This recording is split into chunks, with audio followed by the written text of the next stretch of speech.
Before me lies a vast expanse, a great plain of unending proportion. Its borders lay just beyond my reach.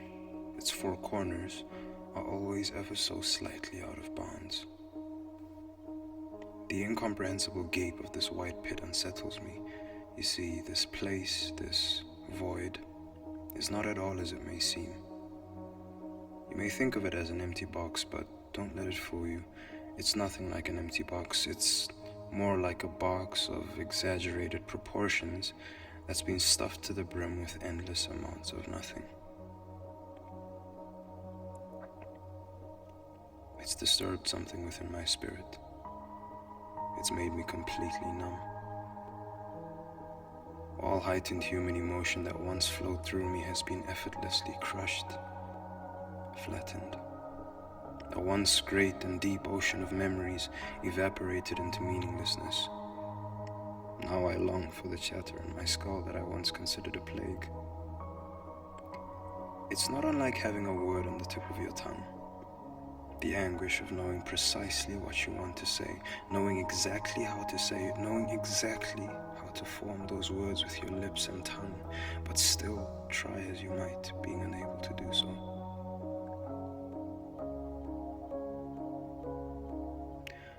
Oh, I have prayed all the prayers my simple human mind could think of, prayed for something, for anything.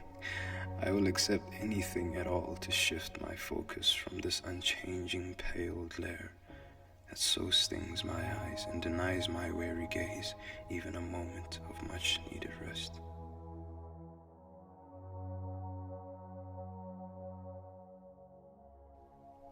In my hands is the single most powerful tool in all of creation.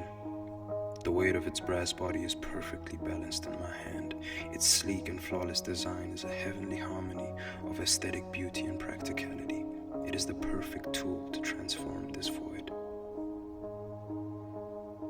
The tip of this mechanical pencil in my hand is what will serve as the touchpoint, the bridge between an empty page and an overflowing mind.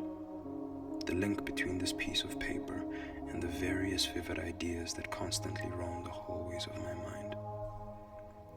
What will I create?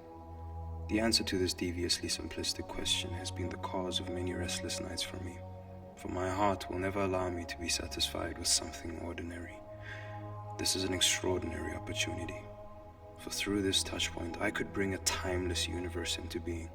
Innumerable galaxies, each abounding with awe-inspiring scenes that would eclipse the wonders of the natural world. I could then bring it to an end in the blink of an eye. Should I show you my beating heart? Pour it out for you to examine? Should I show you the memories I'm made of, those I cherish and those I wish so greatly to forget? Shall I scribble a gruesome tale of a man cloaked in deathly garments, as black as a moonless midnight, a man whose name means death? Shall I detail his dreadful endeavors, all the countless souls that he has stained blood red? Should I draw out your deepest and most primal fears? Or would you rather a fairy tale with a promise that your suffering is not in vain? I could describe a photograph with the greatest detail and bore you with an inspection of my mundane life. All these I could do with ease, but they would fail to make you fully grasp the all-consuming terror that consumes my being when I consider that these very words may decide my fate. This is my predicament, the blessing that so heavily burdens me. At this moment I'm alone. A vast expanse sits before me and it must be filled. In my hand is the touchpoint. I am afraid.